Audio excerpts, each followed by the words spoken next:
C'est l'histoire d'un ogre qui avait 7 fils, 7 petits ogres.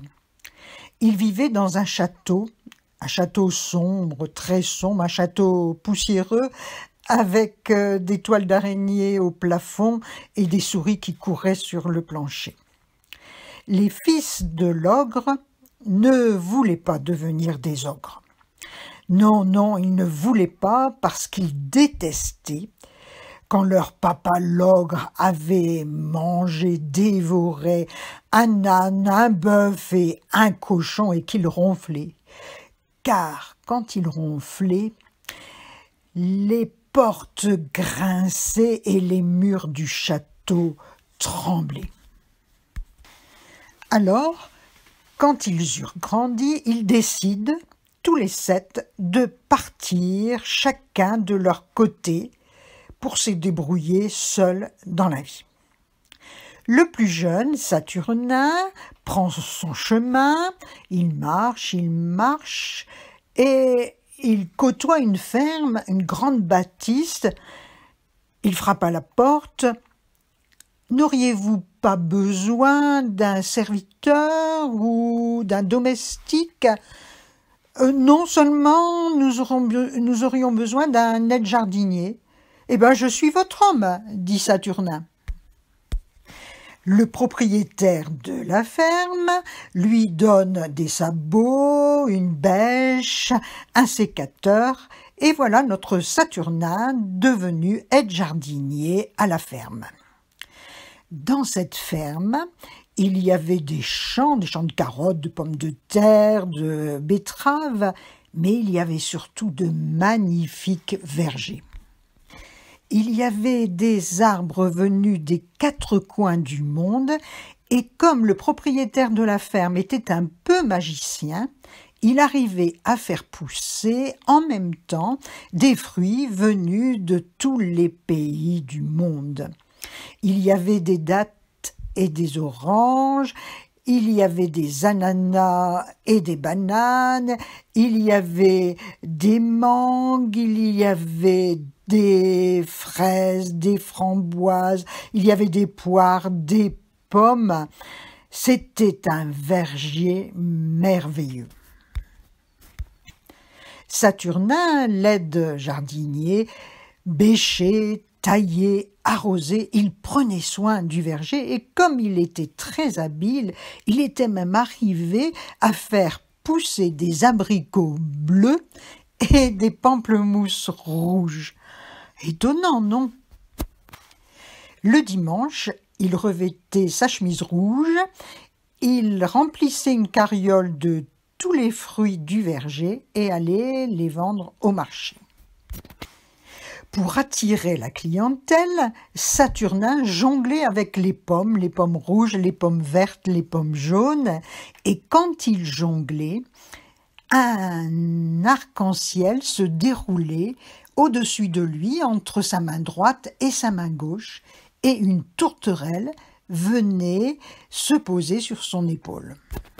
Les clients étaient nombreux, et parmi ces clients, il y avait la princesse Iris qui venait chaque dimanche avec sa robe rouge aux paillettes dorées faire le marché. Et comme elle était très gourmande, elle regardait les pommes rouges et craquantes, les poires juteuses, les abricots orangés, et elle demandait à sa servante de les acheter. Saturnin la regardait, la princesse Iris, et il en était amoureux. Mais la princesse Iris était fière, elle regardait les fruits, mais pas un coup d'œil pour Saturnin. Un soir d'été, dans la ferme, se passa quelque chose de curieux. Au matin, le propriétaire découvrit que toutes les bananes étaient parties, quelqu'un les avait volées. Alors le propriétaire demanda à Saturnin de prendre un poste de garde dans le verger pour démasquer le voleur. Oui, mais voilà, la nuit est longue, Saturnin s'est endormi, et la nuit, Cette fois, c'étaient les fraises et les framboises qui avaient disparu. Le propriétaire était très en colère. « Tu as rêvé au lieu de surveiller le verger.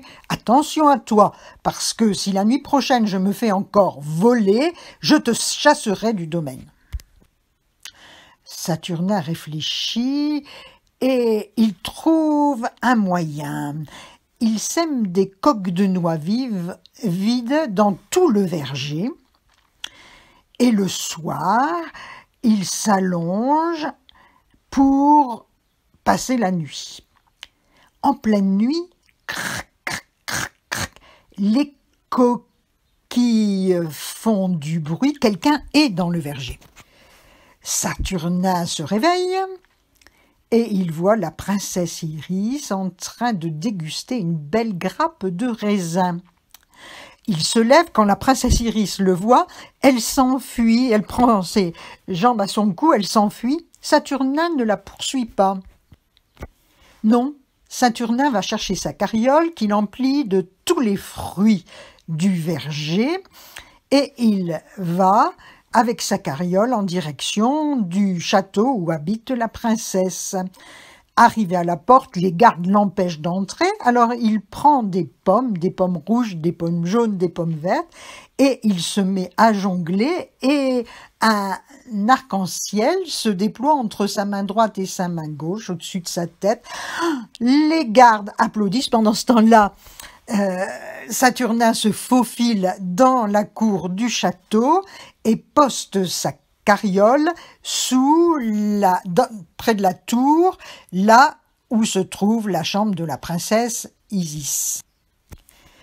Et il prend 10 pastèques, 10 melons, 10 ananas, et il fait une grande tour. Il grimpe au sommet de la tour et il se met à jongler avec des pommes rouges, des pommes jaunes, des pommes vertes, et un arc-en-ciel se déploie entre sa main droite et sa main gauche au-dessus de sa tête, et une tourterelle vient se poser sur son épaule. La princesse, quand elle voit de sa chambre ce spectacle, elle ouvre la fenêtre, elle sourit à Saturnin qui lui offre une pomme rouge et craquante. La princesse est ravie et elle demande au père, le roi, d'engager Saturnin comme jongleur du château en pensant que Saturnin serait capable de lui apporter ces fruits délicieux dont elle raffole tant. Et c'est ainsi que Saturnin est devenu le jongleur arc-en-ciel du château et qu'il a construit un verger, qu'il a planté un verger où ont poussé les fruits des 4 coins du monde.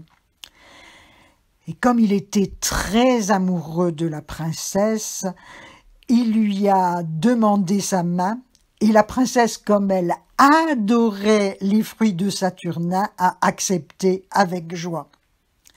La tourterelle est allée inviter l'ogre pour venir au mariage, ainsi que les 6 frères de Saturnin.